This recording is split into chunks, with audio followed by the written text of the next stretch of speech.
ഈ ഒരു toy R C car customer എടുത്തിട്ട് 2 ദിവസമേ ആയിട്ടുള്ളൂ. അതിക്ക് മുന്നേ സംഭവം കംപ്ലൈൻ്റ് ആയി. ഇത് 6 വീൽ ഉണ്ടെങ്കിലും ഇത് 2 വീൽ ഡ്രൈവ് ആണ് ഈ ഒരു ആർ സി വരുന്നത്. ബാക്കിലെ വീൽ ഒരെണ്ണം ഫ്രീ കണ്ടീഷനാണ്. അപ്പോൾ ഇത് കംപ്ലൈൻറ്റ് ഞാൻ നിങ്ങളിത് കാണിച്ചു തരാം.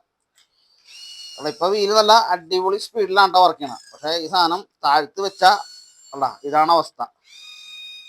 അപ്പോൾ നമുക്ക് ആ മോട്ടോർ സൈഡിൽ നിന്ന് അഴിച്ചു നോക്കാം. എൻ്റെ മെയിൻ ഗിയറാണ് കംപ്ലൈൻറ്റ്, മോട്ടറിൻ്റെ ടീത്താണ് കംപ്ലൈൻറ്റ് എന്ന്.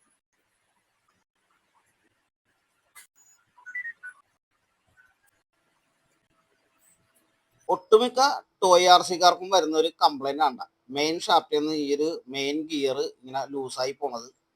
അപ്പം നമുക്കിതൊന്ന് പശയിട്ട് ഒട്ടിച്ചിട്ടൊന്ന് സെറ്റാക്കി എടുക്കാം. നമ്മളിപ്പോൾ ഈ ഒരു ഷാഫ്റ്റിൽ ഈ ഒരു ടീത്ത് നല്ല അടിപൊളിയായിട്ട് ഒട്ടിച്ചെടുത്തിട്ടുണ്ട്.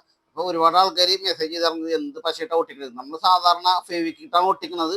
ഒട്ടിക്കാൻ നേരത്തെ ഒരു കാര്യം പ്രത്യേകം ശ്രദ്ധിക്കാന്ന് വെച്ച് കഴിഞ്ഞാൽ ഷാഫ്റ്റും ടീത്തും നല്ല ശരിക്ക് ക്ലീൻ ചെയ്തിട്ട് വേണം ഒട്ടിക്കാനായിട്ട്. അല്ലെങ്കിൽ ഈ സാധനം ഗ്രീസ് ഇരുന്ന ഒട്ടില്ല ഈ ഒരു സംഭവം. അപ്പോൾ നമുക്ക് ഗിയർ ബോക്സിലായിട്ട് സെറ്റ് ചെയ്യാം.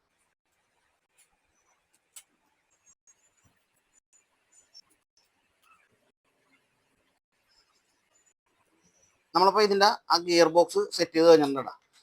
നമ്മളിപ്പോൾ നമ്മൾ പിടിച്ചാലും വണ്ടി നിൽക്കില്ല. നല്ല ലോഡ് എടുക്കേണ്ട വീല്. അപ്പോൾ നമുക്കൊന്ന് ടെസ്റ്റ് ഡ്രൈവ് ചെയ്ത് നോക്കാം എങ്ങനെയുണ്ടെന്ന്.